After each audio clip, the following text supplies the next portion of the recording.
How you all doing? Right then, my primary objective today is to get the original mirrors back on, take all those cheap crappy mirrors off, put the BURLESQUE back on, and hopefully do the front and the back brakes. So let's get objective in.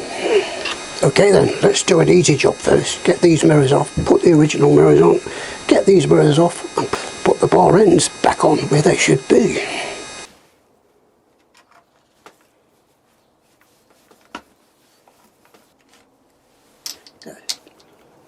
A nice 20-mile long bolt.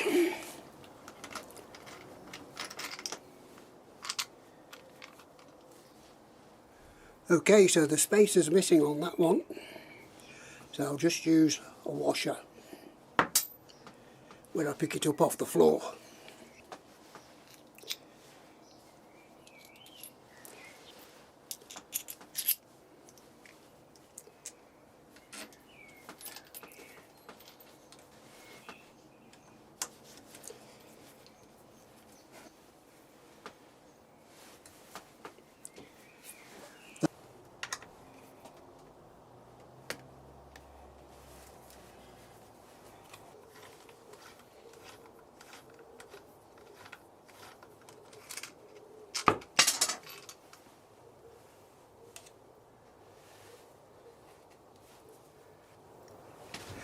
Well, I guess we've found the spacer for the other side.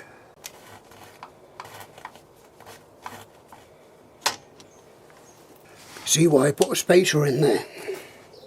Because it's actually catching on the throttle. So let me find a couple of washers.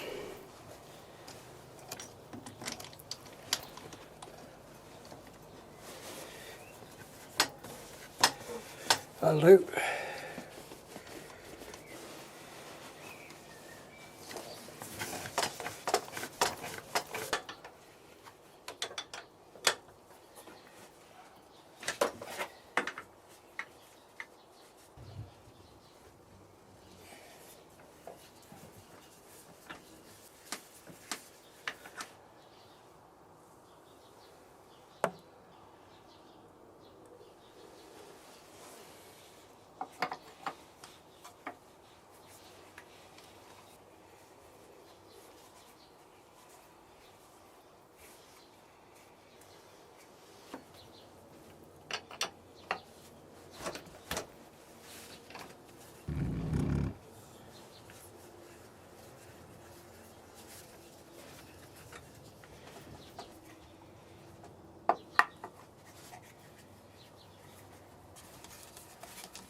Right, let's get these front brakes sorted out.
Right then, that's all the old brake fluid flushed away. We've got a nice new clean start. Let's start putting the new stuff in. Don't worry, I know the bike looks disgusting. If I could start this bike up, I would take it outside and give it a damn good wash. But I can't start the bike up till these fuel connectors arrive and I can fit them, and then hopefully we can start this thing up and I'll be able to get it outside and give it a damn good wash. So I'm just doing bits as we're waiting for those parts.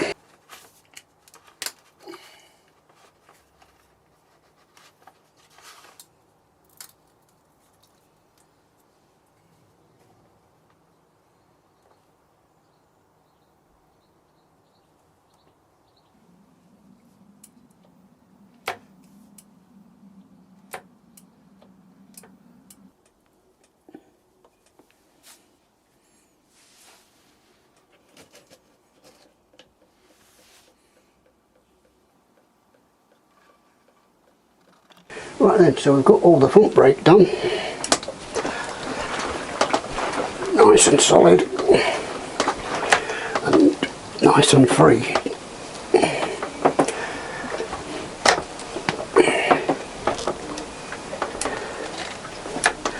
So now, let's do the back brake.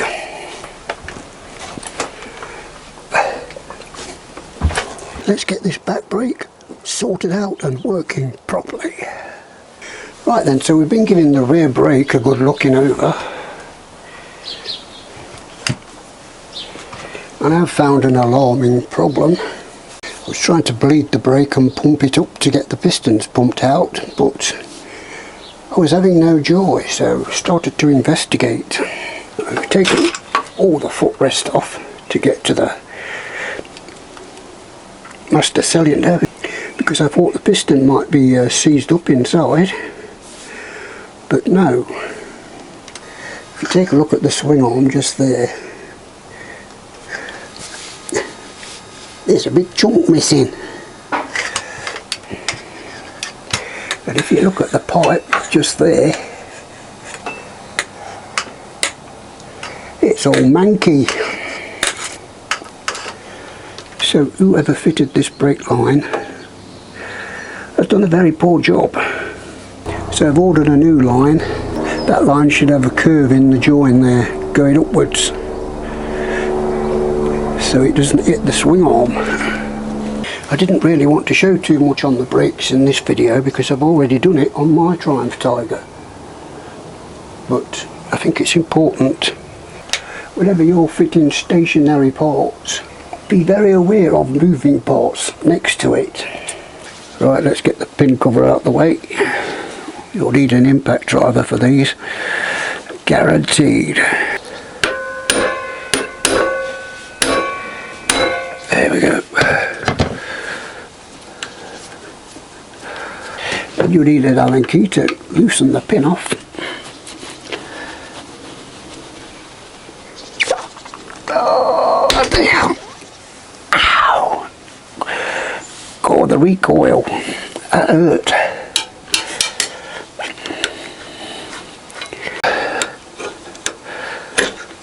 There we go. There's a bolt at the top.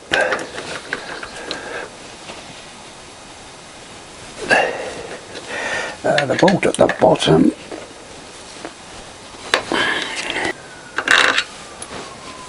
It's got copper grease on. Right, then all this should just lift off.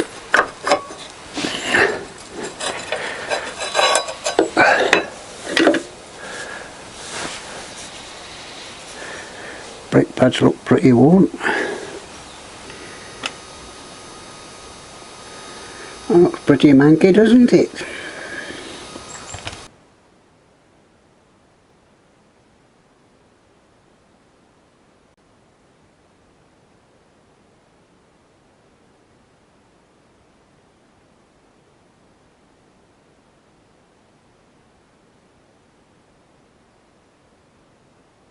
Right, let's get this caliper back together.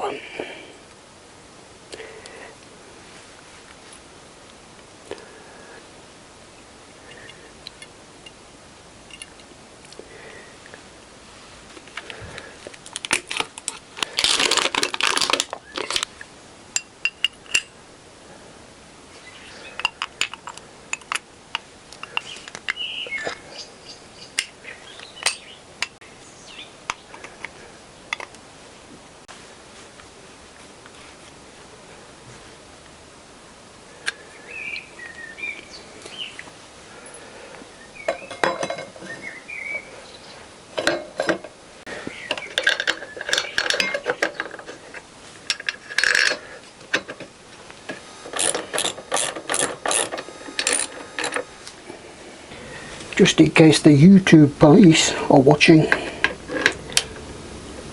I am talking bolts down.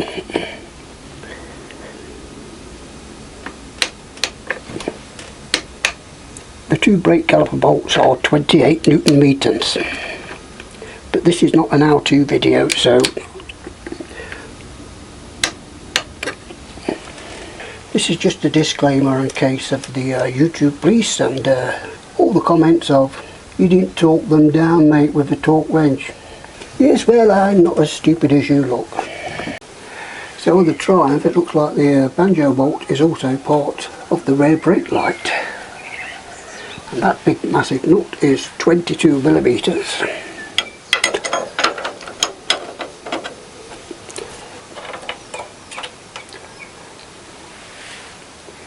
And that's what it looks like.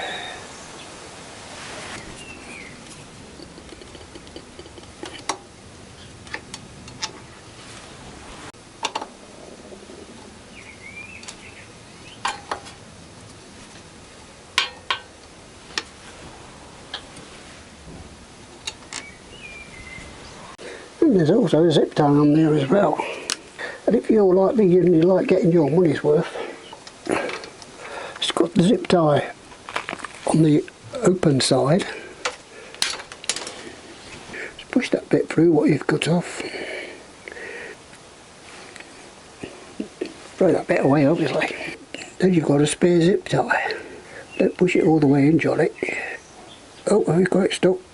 Oh no, it's stuck there. Oh no, it.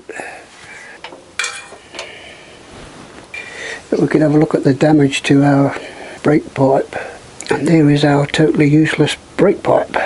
If you look at the other end, the plastic sleeving actually goes inside the metal barrel, and if you look at this end, it's all missing. Not good.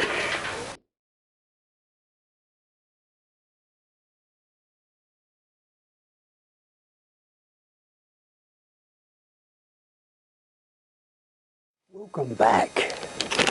Lost in the post, allegedly.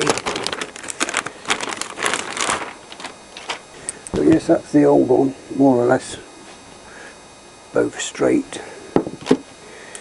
So I bought the new one with more or less straight and a bit of a bend. So hopefully the swing arm will miss it.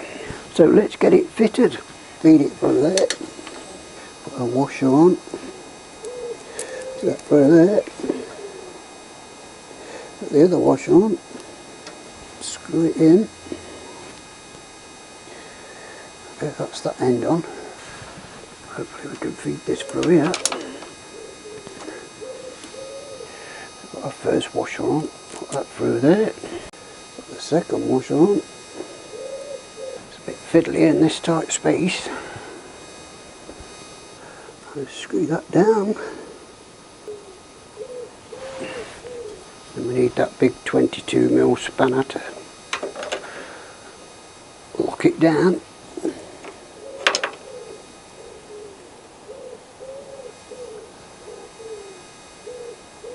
That should do it. Yeah, normally you take the pipe in that direction, but on this one I think it's got to go in that direction because of the exhaust.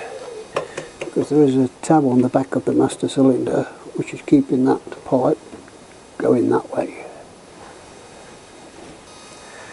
Now we could tighten the other one up. If we can find a spanner, yeah, that's the spanner. There we go, just pinch it up, that should do. Right, so now we need to get this holding bracket off. Put it on the new pipe. Put the rubber on it. There we go. Have to put the clip back on. Which way did that go? Put the clip back on that way. So put the first bolt in.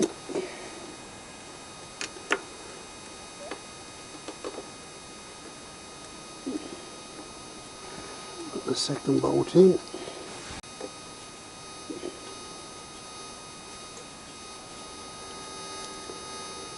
There's that one.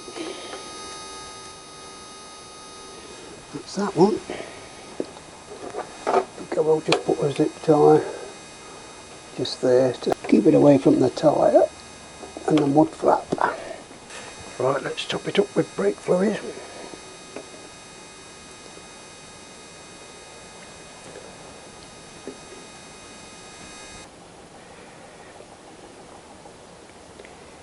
We could slacken off the brake nipple, see if anything's coming through yet. Can't see anything. So I'll leave that for a few minutes, go get a coffee. Right, we're back and nothing appears to be coming through, so I'll just pinch that back up, put a bit of hose on it, brake lever a few pumps. Nothing's happening at the reservoir, sometimes you get air bubbles coming back.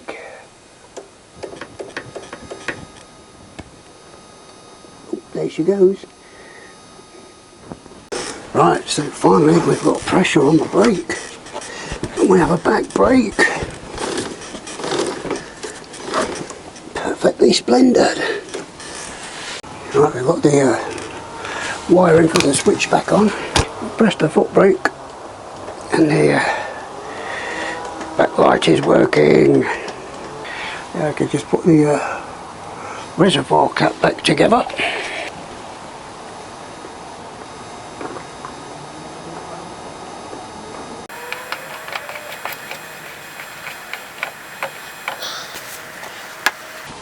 So there you go, a subscriber's bike, been standing for 10 years, back brake, front brake, done.